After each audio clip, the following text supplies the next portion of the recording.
Video में हम भारत की नदियों को कवर करेंगे। तो ये टॉपिक थोड़ा लंबा है, इसीलिए हम इसे 3 पार्ट्स में कवर करेंगे। तो वीडियो को शुरू करने से पहले मैं आपको इसका स्ट्रक्चर बता देता हूँ कि हम इसे कैसे कवर करेंगे। तो जो भारत की नदियाँ हैं, इन्हें 2 भाग में बांटा गया है। एक है हिमालयी नदियाँ, दूसरा है प्रायद्वीपीय नदियाँ। जो हिमालयी नदियाँ हैं, इन्हें आगे 3 भागों में बांटा गया है: सिंधु नदी तंत्र, ब्रह्मपुत्र नदी तंत्र और गंगा नदी तंत्र। तो पूरे उत्तर भारत से लेकर पूर्वोत्तर भारत तक, यानी कि नॉर्थ से लेकर नॉर्थ ईस्ट तक इन नदियों का विस्तार है, हिमालयी नदियों का। तो आज के इस वीडियो में हम सिंधु नदी तंत्र और ब्रह्मपुत्र नदी तंत्र इसे कवर करेंगे। इससे नेक्स्ट पार्ट में जो गंगा नदी तंत्र है उसे कवर करेंगे, क्योंकि ये थोड़ा बड़ा टॉपिक है। गंगा नदी तंत्र तो सेकंड पार्ट में कवर करेंगे। और लास्ट वीडियो में हम जो प्रायद्वीपीय नदियां हैं, यानी कि जो मध्य भारत और दक्षिण भारत की नदियां हैं, उन्हें कवर करेंगे। तो ये वीडियो 3 पार्ट्स में आएगी, मतलब कि भारत की नदियां हम 3 पार्ट्स में कवर करेंगे। तो आज के इस वीडियो में हम सिंधु नदी तंत्र और ब्रह्मपुत्र नदी तंत्र को कवर करेंगे। तो चलिए बिना देरी किए हुए वीडियो को शुरू करते हैं। और सबसे पहले देखते हैं सिंधु नदी तंत्र। तो सिंधु नदी तंत्र में, जैसा कि नाम से ही क्लियर है, मुख्य नदी होगी सिंधु नदी और बाकी की नदियां इसकी सहायक नदियां होंगी। तो सबसे पहले देखते हैं सिंधु नदी। सिंधु नदी 3 देशों में होकर बहती है। कौन कौन से? चीन, भारत और पाकिस्तान। तो सिंधु नदी चीन के तिब्बत में मानसरोवर झील से निकलती है। तो ये चीन के तिब्बत में मानसरोवर झील से निकलती है और उसके बाद भारत के लद्दाख में एंटर करती है। तो फिर भारत के लद्दाख से होते हुए ये पाकिस्तान में जाती है और पाकिस्तान से गुजरते हुए अरब सागर में गिर जाती है। तो इसका उद्गम स्थल कहाँ हुआ?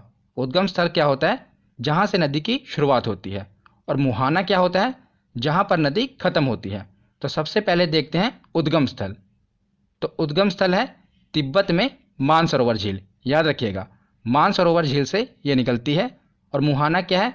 कहाँ पर जाकर गिरती है? तो अरब सागर में। तो ये दोनों याद रखिएगा।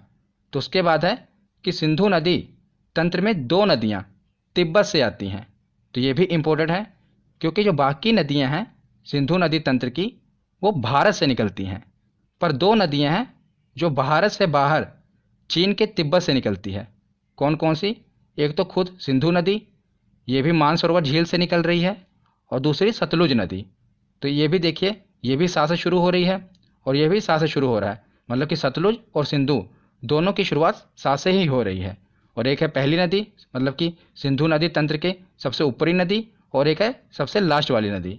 ये दोनों नदियाँ भारत के बाहर मानसरोवर झील से निकलती हैं और बाकी की नदियाँ भारत से ही निकलती हैं।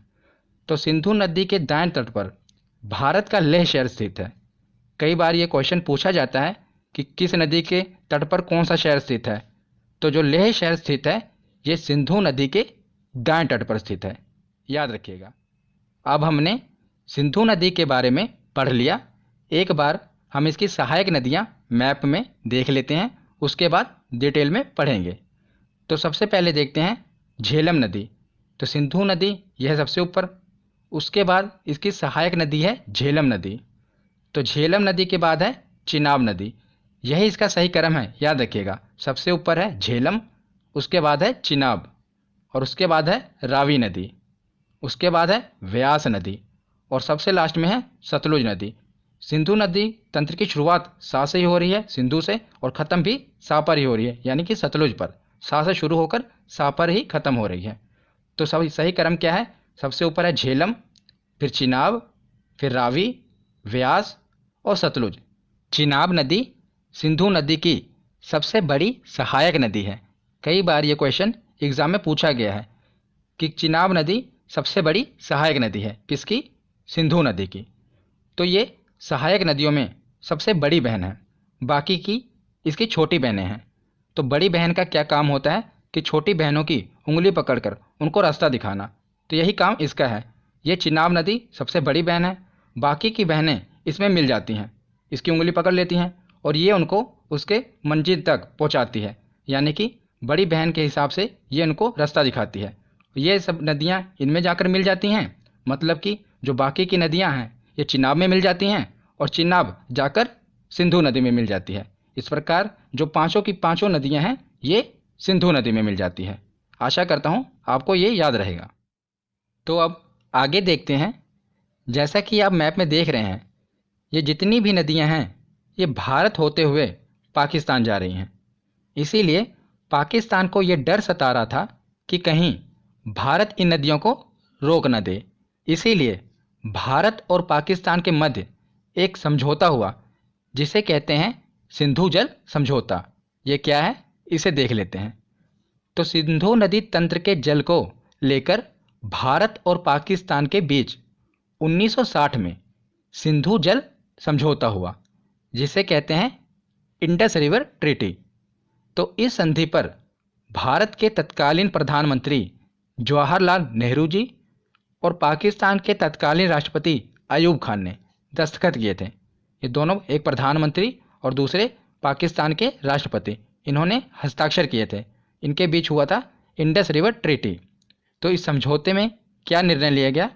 जैसा कि आप जानते हैं सिंधु नदी तंत्र में कितनी नदियां हैं? तो 6 नदियां हैं।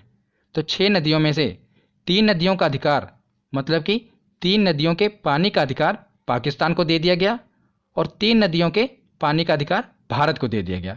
तो ये कौन कौन सी नदियां हैं यही एग्जाम में पूछा जाता है।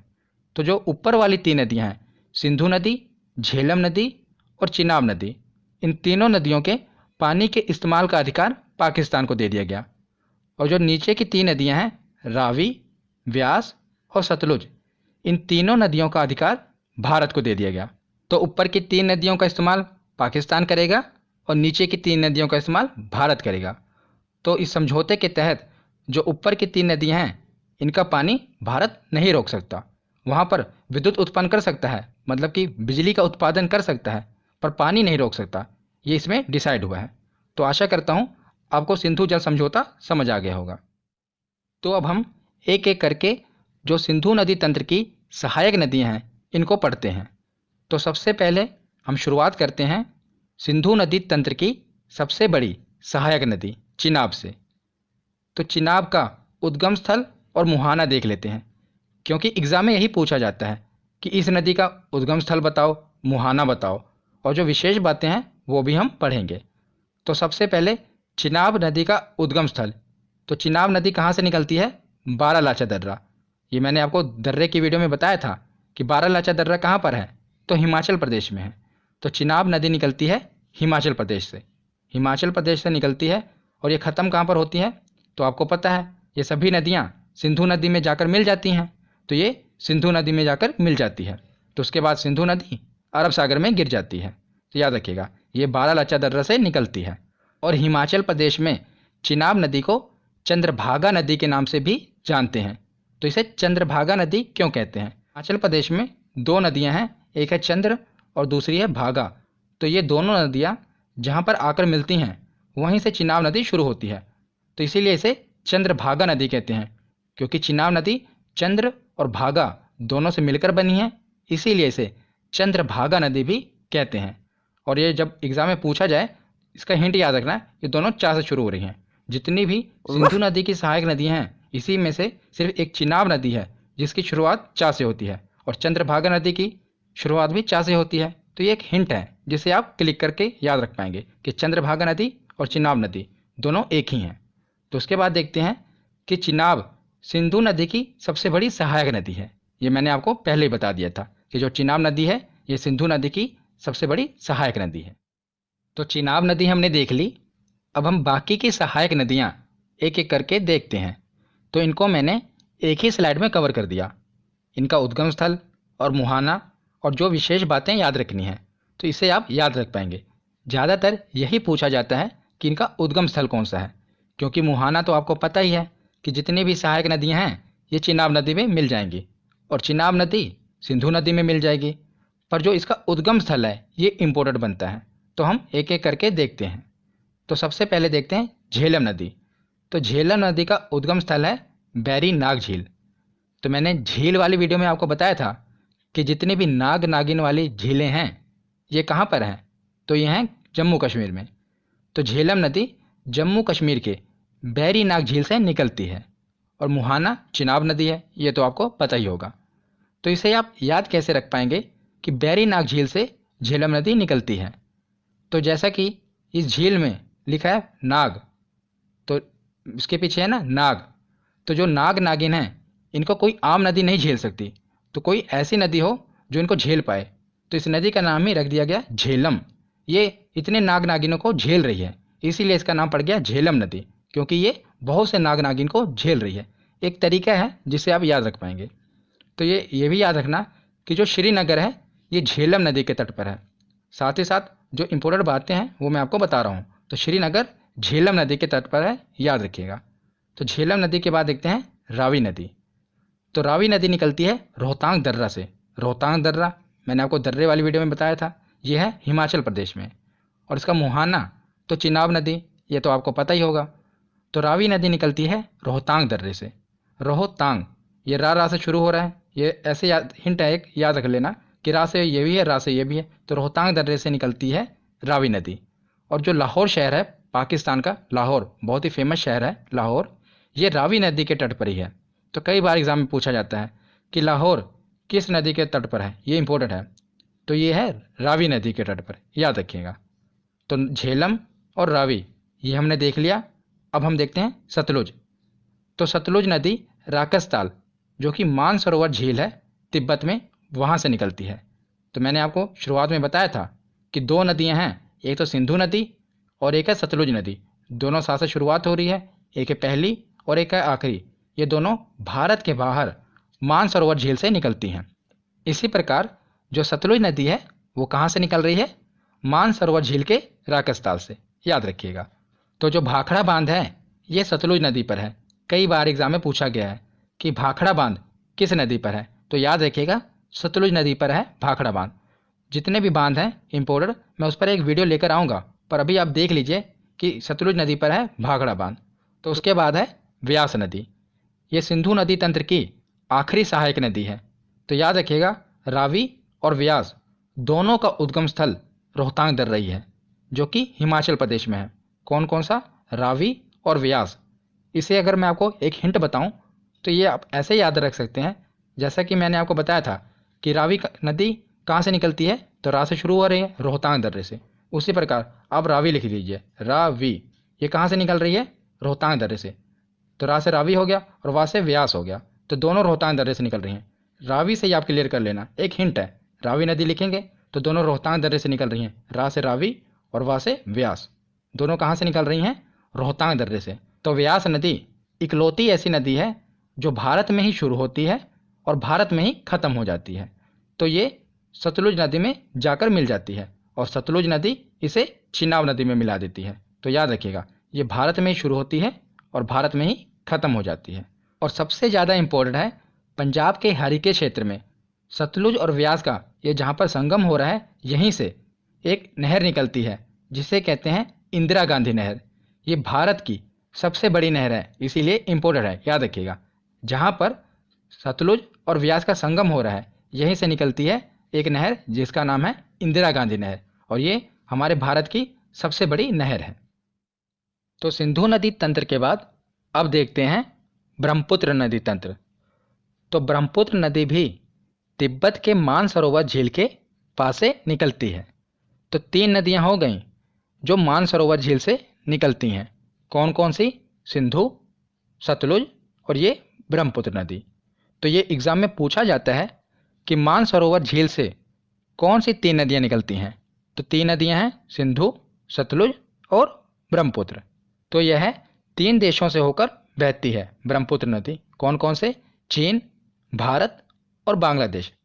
तो ये चीन के तिब्बत से निकलती है और भारत में यहाँ पर अरुणाचल प्रदेश में है नामचा बरवा पर्वत। मैंने आपको पर्वत वाली वीडियो में बताया था। तो यहाँ से टकराकर ये यू टर्न लेती है और भारत में प्रवेश करती है। तो भारत से होते हुए ये बांग्लादेश में जाती है और बांग्लादेश से ये सीधा बंगाल की खाड़ी में जाकर गिर जाती है। तो याद रखिएगा चीन, भारत और बांग्लादेश ये तीन देशों से होकर गुजरती है। और ब्रह्मपुत्र की कुल लंबाई है 2900 किलोमीटर। इसकी टोटल लंबाई 2900 किलोमीटर है, पर भारत में इसकी लंबाई है 916 किलोमीटर। और ब्रह्मपुत्र भारत की सबसे चौड़ी नदी है, याद रखिएगा, यह सबसे चौड़ी नदी है भारत की। और ब्रह्मपुत्र नदी को अन्य नामों से जाना जाता है, मतलब इसके और भी नाम हैं और यही इम्पोर्टेंट है। तो तिब्बत में इसे जानते हैं यारलुंग सांगपो नाम से।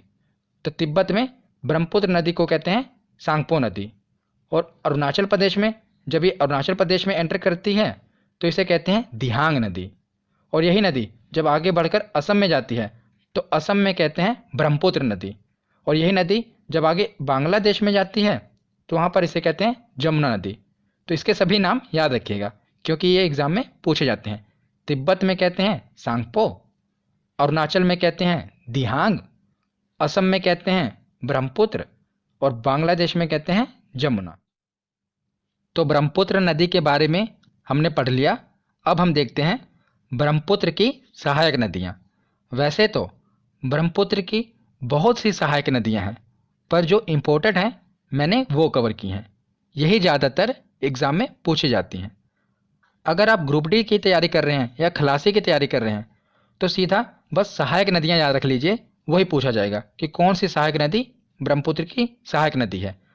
पर अगर आप पीसीएस लेवल की तैयारी कर रहे हैं तो पीसीएस लेवल के एग्ज़ाम में ये भी पूछा जाता है कि कौन सी सहायक नदी दाईं ओर से आकर मिल रही है, कौन सी बाईं ओर से आकर मिल रही है। मैंने वो भी कवर किया है, तो दोनों मैं आपको याद कराऊंगा। तो सबसे पहले देखते हैं कि बाईं ओर से यानी कि लेफ्ट साइड से कौन सी मिल रही है।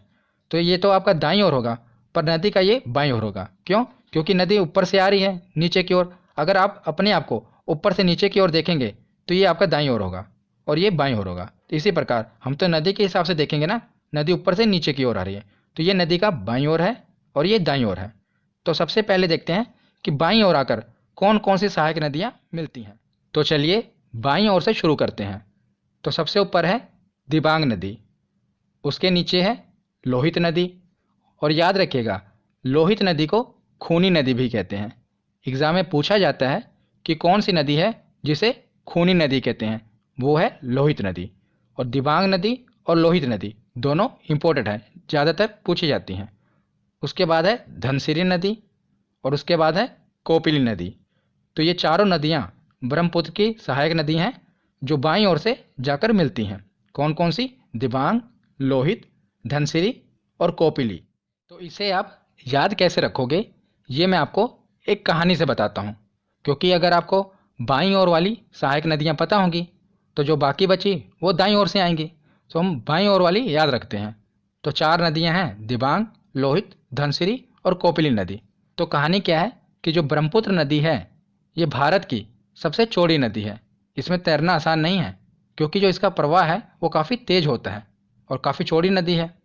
तो अगर किसी आदमी को जिसको स्विमिंग ना होती हो उसे इस नदी के पास ले जाया जाए और तैरने को कहा जाए तो उसका दिल जोर से धक धक करने लगेगा। वो डर जाएगा कि भाई मैं कैसे तैर पाऊँगा, इसमें तो बड़े बड़े जो स्विमर हैं वो भी तैर नहीं पाएंगे। तो याद रखिएगा उसका दिल धक धक करने लगेगा। उसी से हम याद रखेंगे। देखिए यह है दिबांग नदी और यह है लोहित, दोनों की शुरुआत हो रही है दिल। तो हो गया दिल, यह धनसिरी ध और आगे है कोपिली क। तो दिल धक, दिल धक से आप याद रखेंगे। ये तो आप याद रख लेंगे कि इसकी सहायक नदी हैं, पर अगर आपको ये याद ना रहा कि दाईं ओर से मिलती हैं तो कि बाईं ओर से मिलती हैं, ये कैसे याद रख पाएंगे? तो जो आपका दिल धक धक हो रहा है आप हाथ लगाइए, दाईं ओर हो रहा है या बाईं ओर। तो आपको पता चल गया होगा कि ये जो दिल है हमारा बाईं ओर है। तो इसे याद रख पाएंगे कि दिल धक धक हो रहा है तो बाईं ओर है दिल, तो ये बाईं ओर से मिलती हैं। तो ये आप याद रख लीजिएगा। तो उसके बाद देखते हैं अब हम दाईं ओर वाली नदियाँ। बाईं ओर वाली याद हो गई, अब दाईं ओर वाली देखते हैं। तो सबसे इम्पोर्टेंट है तिस्ता। तिस्ता नदी जो है ये चोलामू झील से निकलती है। झील वाली वीडियो में मैंने आपको बताया था कि जो चोलामू झील है ये भारत की सबसे ऊंची झील है, सिक्किम में है। तो वहीं से निकलती है तिस्ता नदी और वहाँ से आकर ये मिल जाती है ब्रह्मपुत्र नदी में। उसके बाद है संकोश नदी और उसके बाद है मानस नदी और उसके बाद है सुबनसिरी नदी। तो ये चार नदियाँ हैं, ये मिलती हैं दाईं ओर से, और ये हैं चार नदियाँ ये मिलती हैं बाईं ओर से।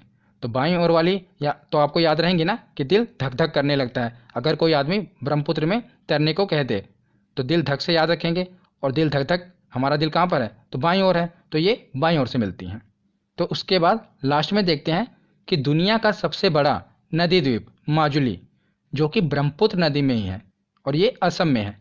जो जहाँ से असम में ब्रह्मपुत्र नदी गुजरती है ना, वहीं पर सबसे बड़ा नदी द्वीप है माजुली। ये दुनिया का सबसे बड़ा नदी द्वीप है और असम ने तो इसे द्वीप जिला भी घोषित कर दिया है, इसको एक जिला घोषित कर दिया है माजुली के। याद रखिएगा, इतना बड़ा ये द्वीप है माजुली द्वीप, ये ब्रह्मपुत्र नदी पर है।